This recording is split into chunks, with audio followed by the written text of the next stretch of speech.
Americans are tired. Tired of voting for the same people on rotation. Tired of politicians who promise the world and deliver nothing.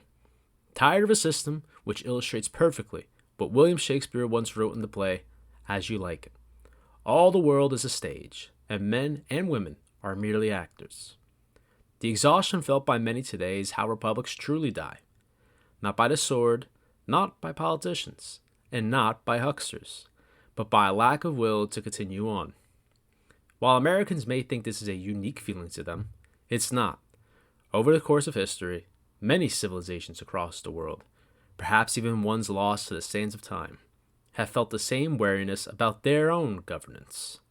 While one can surely come up with various examples, the most observed civilization that is like America to the minds of people and historians alike is Rome.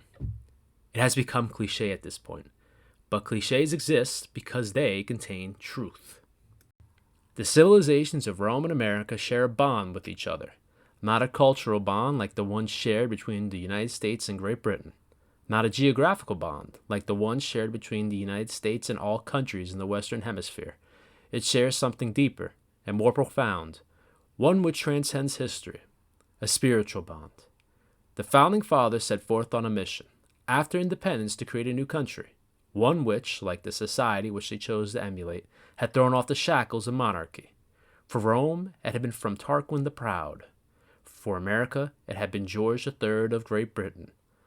Both were foreign kings, the dynasty of Tarquin hailing north of Rome from Etruria, and George III hailing across the Atlantic on the island of Britain. Thus, when modeling this new government, the Founding Fathers reflected on the history they read and chose to inherit not the spirit of Great Britain, though they were certainly still strongly influenced by them, but instead the spirit of Rome.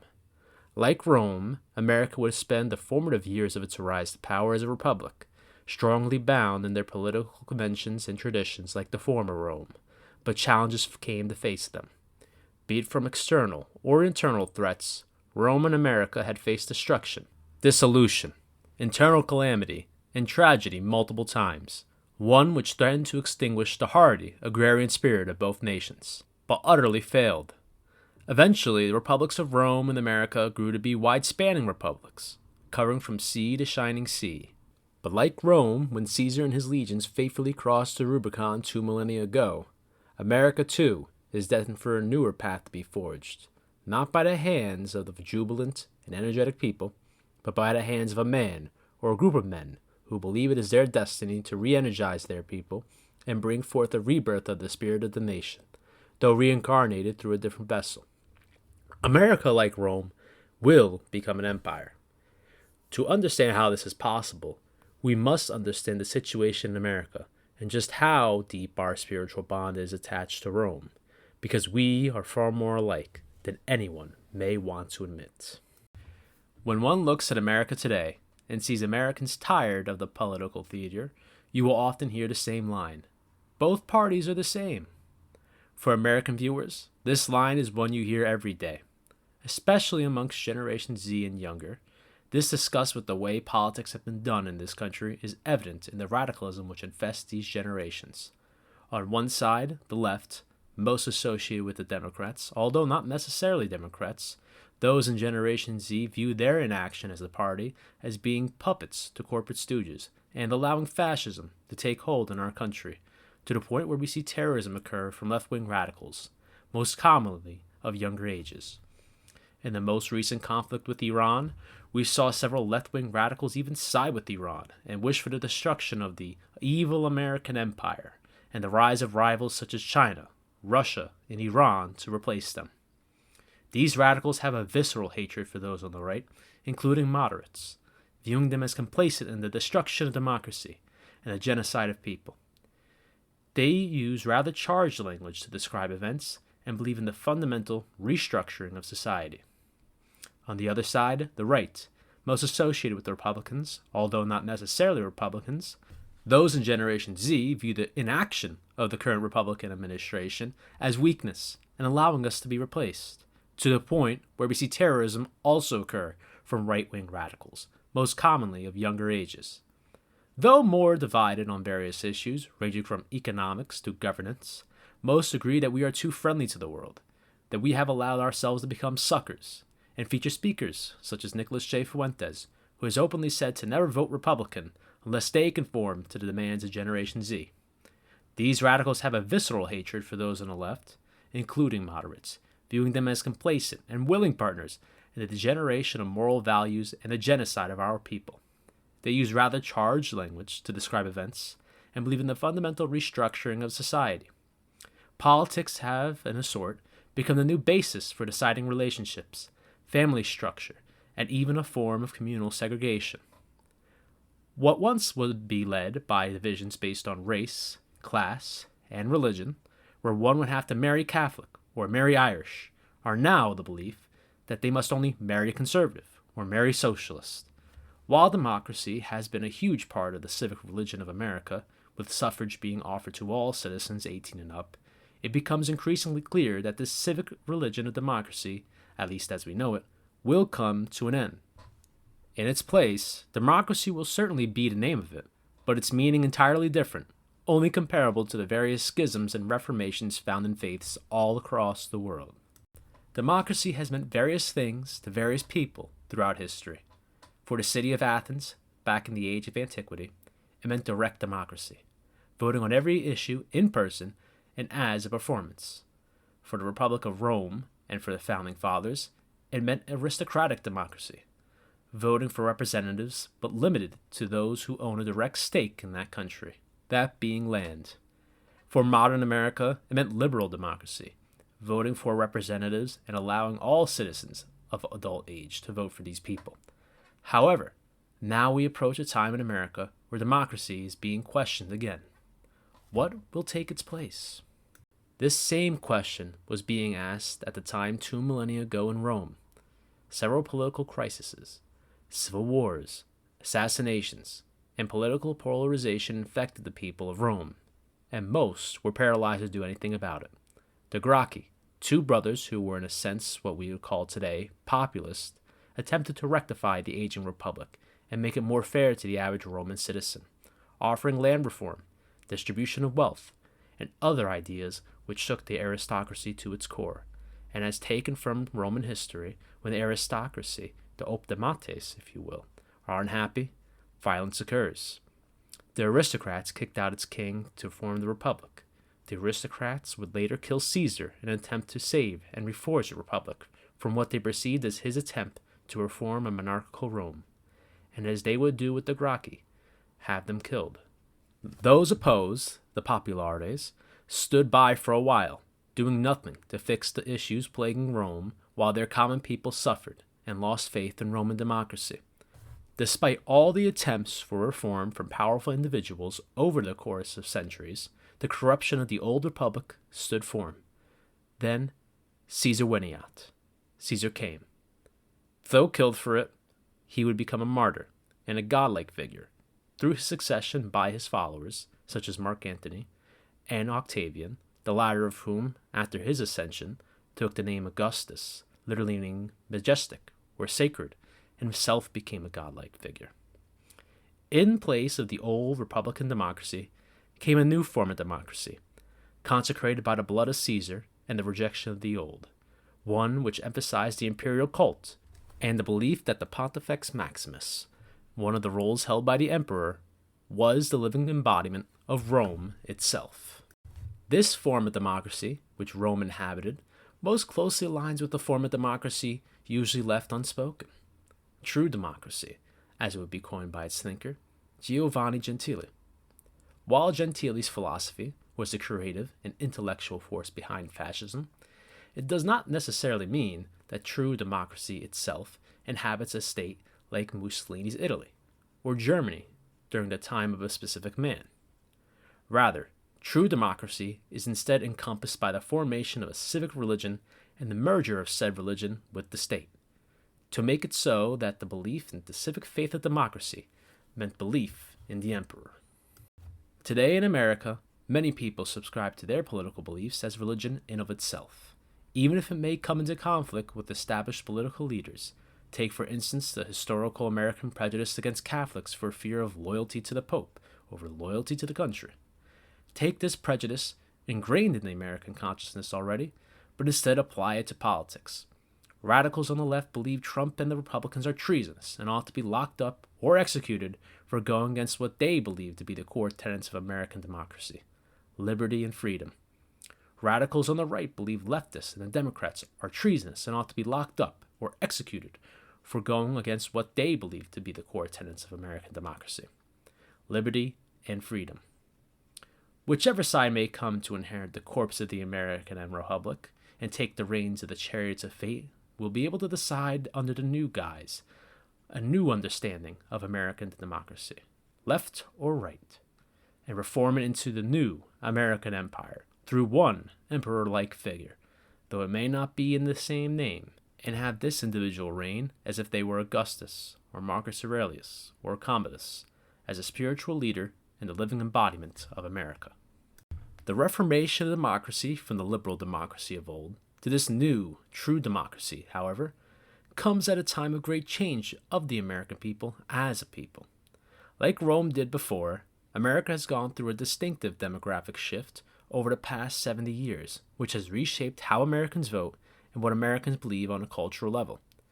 Before America's period of immigration from 1965 onwards, it had been an ethnically white European supermajority country, with typically 85 to 90% of the population of the country being ethnically white European, with a small minority of African Americans. For instance, the census in 1950 listed the population of white Europeans to consist of almost 90% of the population. Today's numbers, most recently from the census in 2020, list the population of white Europeans, so non-Hispanic, to be around 60% of the population, just a simple majority. Now, this isn't to say that this is a good thing or a bad thing, but rather just an objective analysis in the increase of other presences of different groups of people. Rome also went through a similar demographic transition. When the Republic was founded, it consisted, like America, of its own homogeneous group, Romans. Though exact numbers do not exist, the diversity of Rome grew not by immigration, but by conquest. By the time of Caesar, the Republic has stretched to encompass most of the coast of the Mediterranean. Various different groups thus lived under the same Republican banner: Romans, Iberians, Gauls, Berbers, Greeks, Syrians, Anatolians, Dacians, and plenty of other ethnic groups. By the time of Caesar, the democracy of the old Republic could not last with the various ethnic groups not incorporated into the fold of Rome. The America of today also holds a very similar situation, with a far more ethnically diverse population than Rome. Africans, Hispanics, Europeans, South Asians, East Asians, Arabs. Anywhere around the world you can name, there's most likely diaspora in America.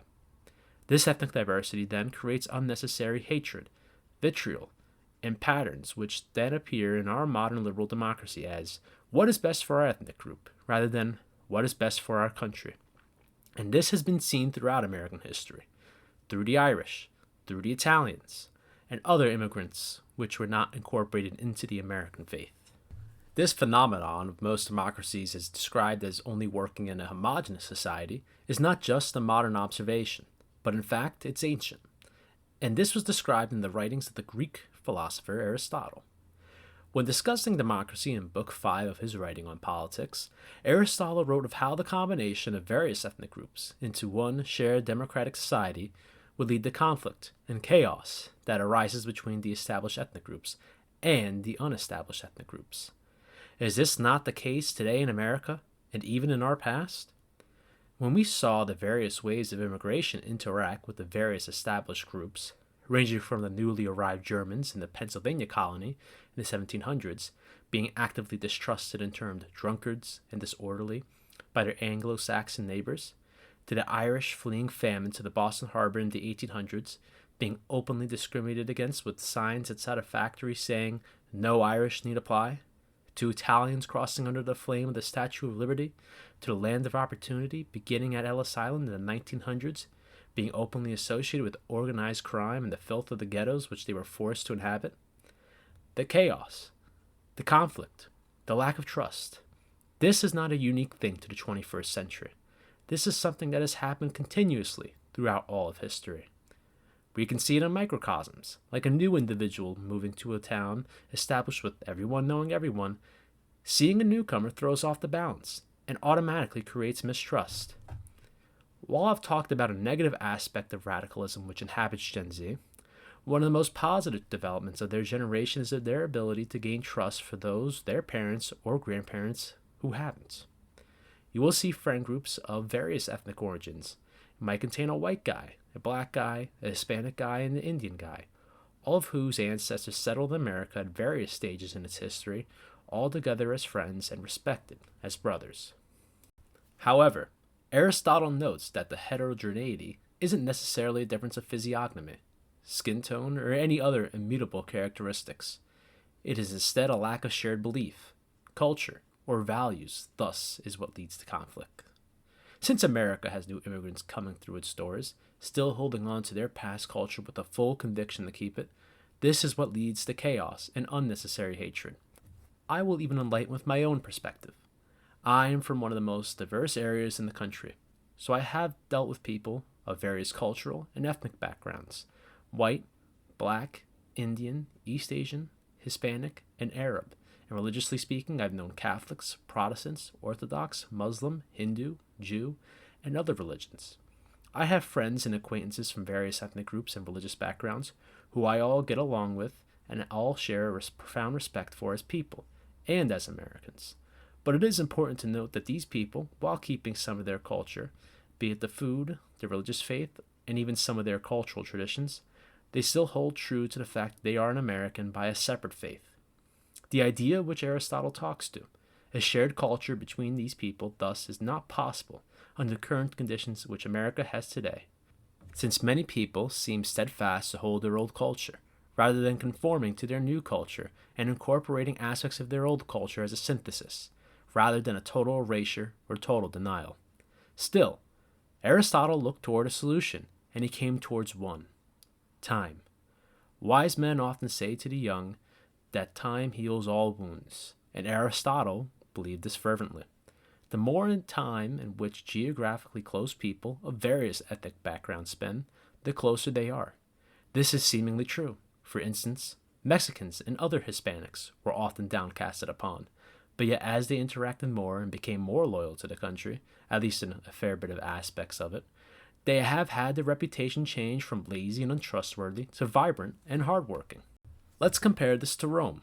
Sure, maybe not the exact global ethnic and cultural diversity America has today, but comparatively, it is the exact same. The Mediterranean was the equivalent to the globe in the time of the ancient empires. Rome's response to this, after centuries of conflict, chaos, and rebellion between these ethnicities, was not to continue the old aristocratic republic. It was to reform to an empire where all can be Roman. America, of course, is already on this path without it realizing, and leaders from decades ago have recognized this. In a November 1988 address at the ceremony of the groundbreaking for his presidential library, Ronald Reagan, mind you a man born in the year of 1911, remarked upon this idea. Quote, "I would just add one thing that recently came to me in a letter.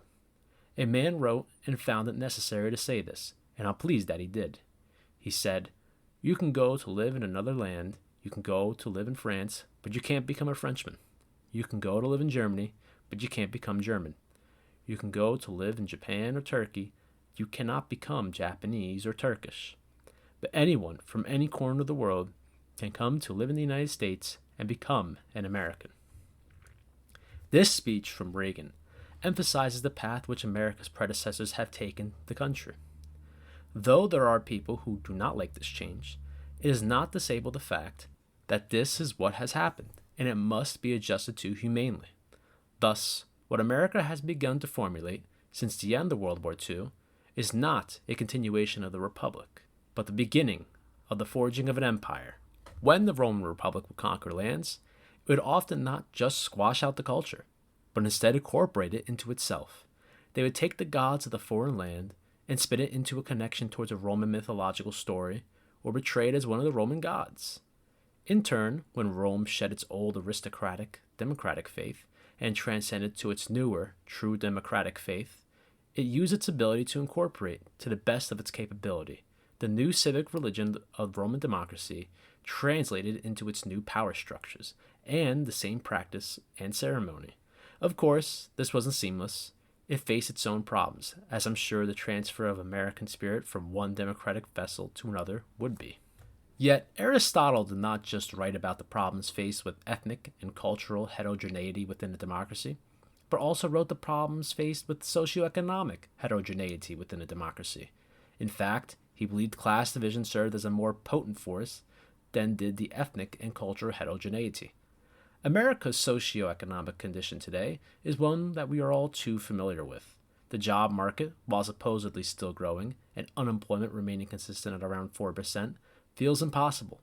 Reports coming out from the World Economic Forum and other trusted institutions suggest that unemployment numbers across youth in America reach a staggering 11%.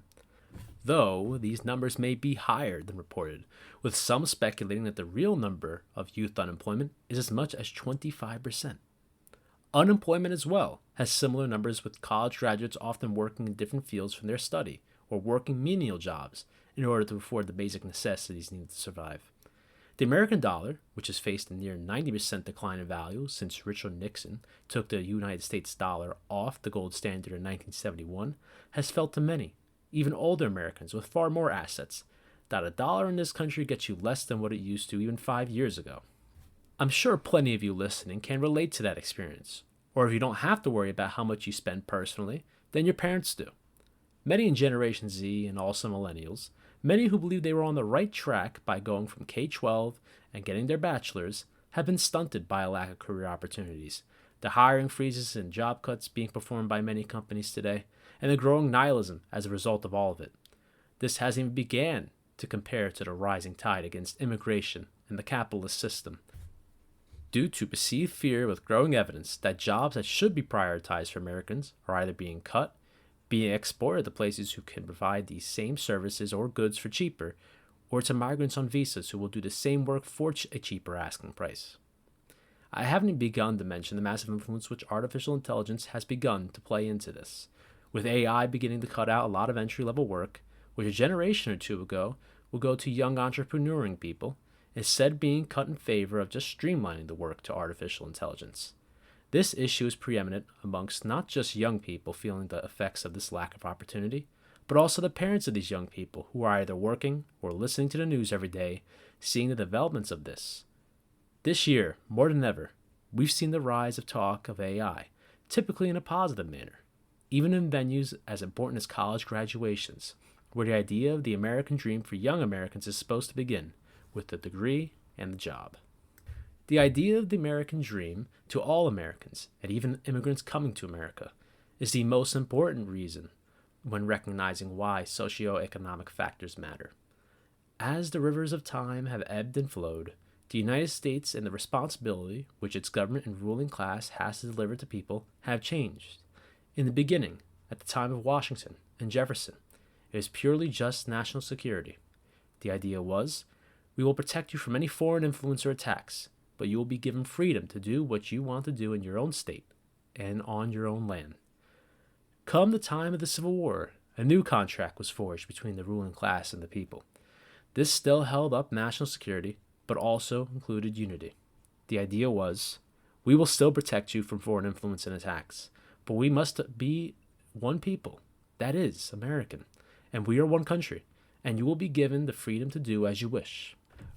With the end of the Second World War and the aftermath of the Great Depression, the government, already reconstructing the new social contract already, and the people weary of all the horror they'd seen, came to the new and current contract, this holding up its previous tenets, but adding a new feature. The idea was, we will still protect you from foreign influence, and we will still all be American, but we will help you achieve the American dream of home ownership, a car, and a stable middle-class job, and we will make it as affordable as possible. A more simplified way to look at it was best said to me in a conversation with my own brother, which we agreed about today's economic woes, but we also looked to why. He said the American social contract today, which we agreed to after World War II, was about giving people cheap good shit and allowing the wealthy to do as they wish. We could see the social contract already reaching issues in the 1970s. The oil crisis, the beginning of the outsourcing of factory jobs overseas, and the heavy inflationary period of the 1970s. However, today, the social contract of the American dream looks dead to most people, and in most functional ways, it is for younger Americans. No stable job, no ability to own homes, no real freedom of movement without paying a hefty sum. While it is hard to exactly compare the modern post-industrial society of America with the agrarian society of Rome, there is still an overlapping theme of the violation of the social contract by the time Caesar crossed the Rubicon 2 millennia ago. For the longest time, Romans found their way to rise the ranks of society not through the struggle of capitalism, which Americans found their energies pushed to, perhaps as a result of their cultural connection to England, but rather through the struggle of war. The Romans were a very martial people, always fighting to survive and always fighting to conquer, and a system which was established for people to gain wealth was to fight and obtain it through conquest, not through plundering or looting, but by what is best described as the spoils of war. After the Romans would conquer a territory, the members of the legion, in addition to their compensation via wages, would also receive land redistributed them from the losing country.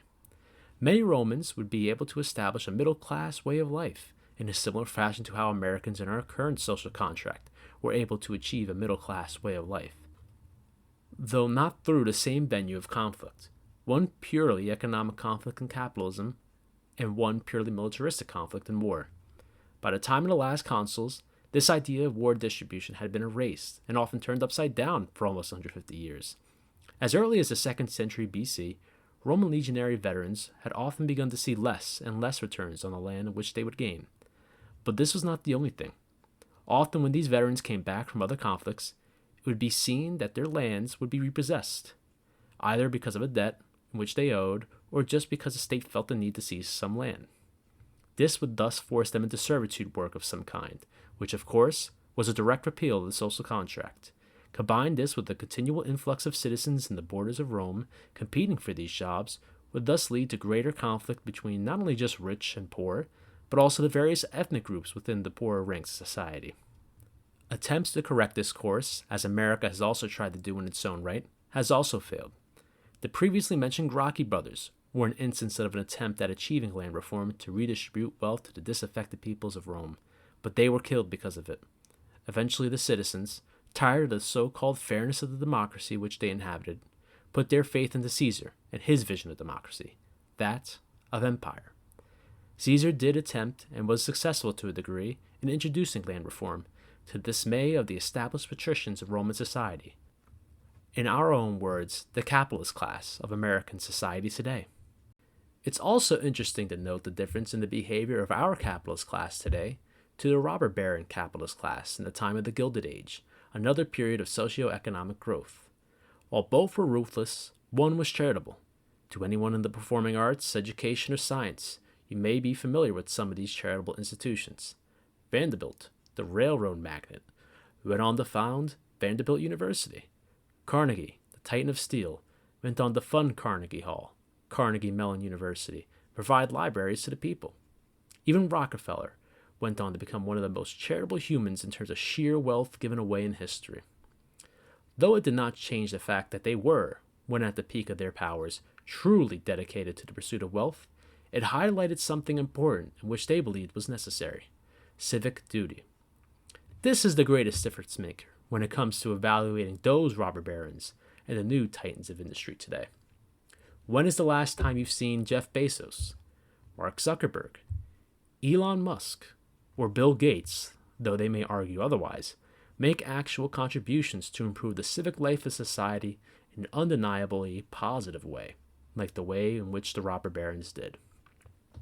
People may cite Gates' work with the Gates Foundation, but when we compare it to the likes of the Rockefeller Foundation, the focus on America is far more profound than the charitable works of Rockefeller's charity in comparison to what Gates has done. When looking at Rome, the case stands even firmer. During the earlier stages of the Republic, the aristocratic patrician class, while certainly pursuing wealth, took time to actively engage in politics for the good of the Roman people, invested into infrastructure and games for their citizens, and understood the social contract of society, like the robber barons, was for the wealthy to do their best to provide entertainment and a decent living for those beneath them, lower or middle class, what they called Urbanization. By the time of Caesarism, this practice had mostly been abandoned by the patricians. Roads went unfixed, Politics was completely devoid of humanity and focused on protecting themselves rather than protecting Rome. The games were for their entertainment and not necessarily for all of Rome's entertainment. Selfishness got in the way, and that is because of their excess wealth and their inability to respect the social contract due to centuries of inheritance. This inheritance has faded even quicker in our modern fast-paced world in comparison to that of the ancient, slow-paced world. This lack of respect for the social contract agreed to between the government and the people also comes from another underlying problem which the conjoined spirits of America and Rome both faced: a decline of moral values. Now, I'm sure when you're first hearing that line, you may come to think of a gospel preacher or a conservative pundit complaining about one of the various social issues of our day. That is not what is meant by this statement. Instead, I ask you to envision a society, just like ours, and how we treat each other as human beings. When you often hear older people talk about their good old days, there's often a sort of melancholy when they bring up how people were back in the day. More social, more friendly, and genuinely just more human to each other. Today, instead of a polite wave when seeing a person that someone knows, they are often glued to their phone screen or just ignore them completely. That is not normal to the human condition. As far back as our time as primitive hunter-gatherers, we've often relied on our social connections, not for the sake of friendship, but for the sake of survival. Good social relationships have been paramount and baked into our genomes for hundreds of thousands of years for such a precise purpose. Is it entirely the fault of people? No. Like a lot of things, circumstances change or make people into what they are. For this current world, we are shaped from the aftermath of the coronavirus back in 2020, what my dad colloquially calls for my generation, Gen Z, our Great Depression. Though I was only 15 at the time of the pandemic, I can still remember how it was before. I remember talking to a lot of people back in my freshman year of high school, and a lot of them were genuinely more sociable and amicable people. This is not because they were looking to meet new people, but rather because it was how people were. By the time we returned back to in-person classes fully in junior year, everyone felt colder, harsher, and quicker to snap. The teachers in my school noticed this as well and even made comments about it. Even 6 years later, after the pandemic, at the time of writing this, it has not changed. People just simply don't care anymore. However, what many people don't realize is that this is not just because of COVID, that this was only when it made it clear to people that we as a species had changed. This moral decay has its roots far earlier, which we can trace directly towards the end of World War II. As I previously mentioned, the United States formulated a new social contract with the people, for the government to help its people achieve the American dream. But what this does to people is where we see how society is affected by it. The government stepped in almost paternalistically and began to help its next generation. At that point, the baby boomers walked their way to success to the American dream and obtained wealth their parents would have never dreamed of. It infantilized them, made them focus on themselves rather than the greater good. In other words, though many of them were and still are functional adults, it crafted a mindset of this hyper-individual focus of me first and to hell with everyone else. Of course, not all boomers are like that, as it is a general observation rather than an indictment. At the same time, many people find it easy to blame all of America's problems on the boomer generation. To blame all the problems of society on them is essentially like someone's mother stealing candy from a store to give to her kid, and then the candy shop owner blaming it on the kid. It's not their fault for being raised the way they were. It's not their fault for taking advantage of opportunities provided to them. It's simply being at the right place at the right time. Instead of pointing the finger at a group, look at the greater picture. After World War II, the economy, after years of strife and stagnation, would storm back and surge to levels of prosperity unheard of by most. Of course, without going into the deeper nuances of early 1940s and 1950s economic situations, it was clear that most Americans felt at least more comfortable in their living conditions than they did before the war. With Europe destroyed, America also became the world's consumer goods base, and with the wealth generated from this, a country beaten up by the Great Depression and the greatest war of all would believe themselves and their children to be deserving of a higher quality of life. America was far and away the wealthiest country on earth, and achieved unilateral economic hegemony of the world.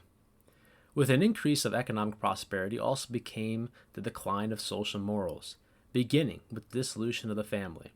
Families began to disconnect. Divorces rose because of the liberalization of divorce laws across the country, and relatives moved away from once generational homes and areas. Combine that with more Americans than ever living in urban or suburban areas, either becoming an individual in the sea of millions or living in the equivalent of a bubble, and people began to change their views on various social issues. There is a reason why, after all, the voting records for conservative and liberal parties can track a lot with population density in urban versus rural areas, while suburbs depend more so on the local flavor than it does with any general trend. Imagine as if one town has wine mom politics and another town has grilling dad politics is the way to look at these suburban towns. The more population there is in a small area, the less local control of thought can be truly established. This is also backed by anthropological data.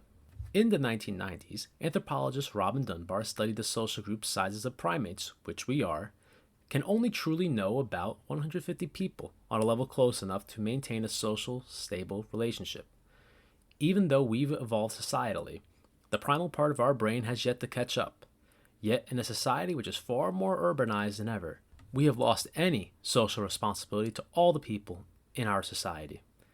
America's situation of unprecedented wealth amongst all members of society is not unparalleled within recorded history.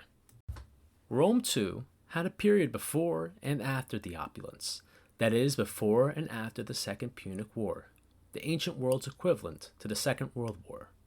Rome, like America, went through great suffering, though not just purely economic.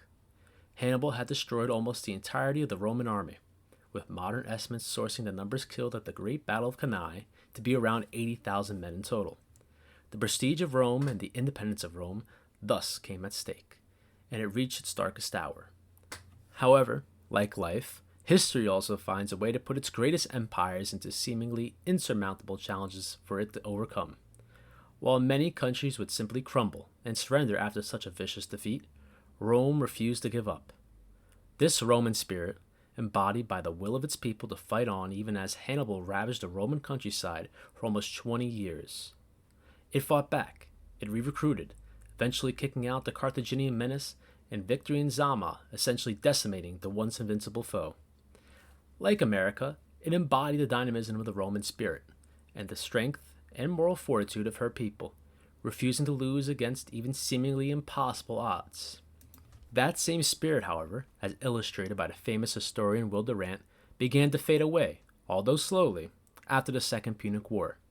With victory, it afforded Rome access to the incredibly rich trade node of the Western Mediterranean, solidifying economic hegemony to the equivalent of its own world, the Mare Nostrum. It began to grow incredibly wealthy, and its people enjoyed luxury like never before, with their children beginning to forget the calamities of war while only remembering the triumphs that passed through the streets of Rome at the behest of victory.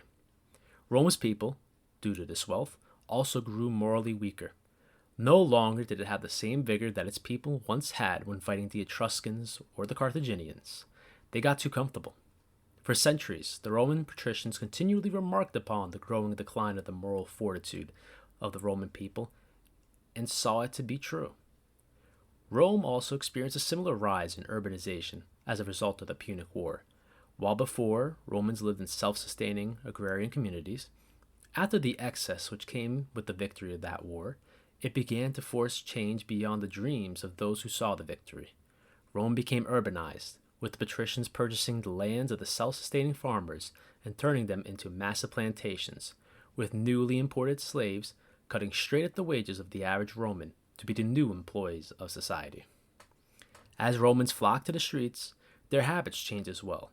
No longer bound by the agrarian life and watchful oversight of the village, the Roman became attached to materialism, valuing luxury and material wealth over the old bonds of family and courage. As generations passed, and as the same patricians who ruled over Rome reflected upon the spirit of the average Roman, centuries before, in comparison to the average Roman of their day, with melancholy, the Roman, they said, no longer valued family, duty, service, and country. The Roman valued, they said, opulence, grandeur, self-satisfaction, and debauchery. In other words, the Romans faced hyper-individualism, met by the same rise in divorce rates, the introduction of bachelor taxes, and other signs of moral decline and attempts at state intervention to fix said moral failures.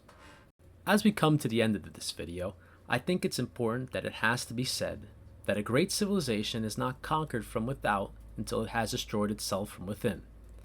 The essential causes of America's decline into Caesarism lay in her people, her morals, her class struggle, her failing trade, her bureaucratic despotism, her stifling taxes, and her consuming wars.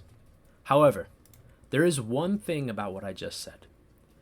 These are not my words, and this quote is not meant to be about America.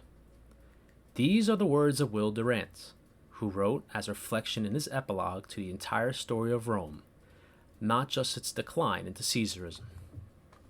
I bet after hearing those words from Will Durant, and from this entire video leading up to this point, you came to believe that statement full-heartedly was true, and not only just true, but about America. It was almost as if it described the exact perils of our time, and it does. Rome's decline into Caesarism resulted from factors spanning centuries: the construction of its government from its birth after the overthrow of Tarquin, the political polarization of its people, the changing demographics of Roman society, a rising class struggle, a moral decline from opulence. So does America's inevitable decline into Caesarism, though some factors may vary from centuries to just mere decades. The construction of its government from its birth after the overthrow of George III, the political polarization of its people, the changing demographics of American society, a rise in class struggle, and a moral decline from opulence. It is easy to blame certain people or groups now. People like to say Donald Trump is responsible for a decline into Caesarism, or the boomers are responsible for accelerating several of these factors. That is not the case. As Shakespeare has said before, all the world is a stage, and men and women are merely actors. The world and the way which events are played out upon it are all choreographed, not by secret elites, but rather by a natural ebb and flow of life and the vision of history. This video is not meant to be a sob story about our decline into Caesarism, as a call to mobilize against fate. This video is not meant to be a triumph about how our Caesar will come and save us from all the perils. This video is rather meant to serve as an argument and justification for why history will steer America's ship away from the old republic and into the new empire. It is to enlighten people what to expect, not to fight or to embrace it, but just to let it be. Of course, no one knows what tomorrow will bring them, whether it will bring them everything or nothing. But as we see the sun setting upon America's republic, as we reach 250 years of our existence as a country, it is only good to know what may come next.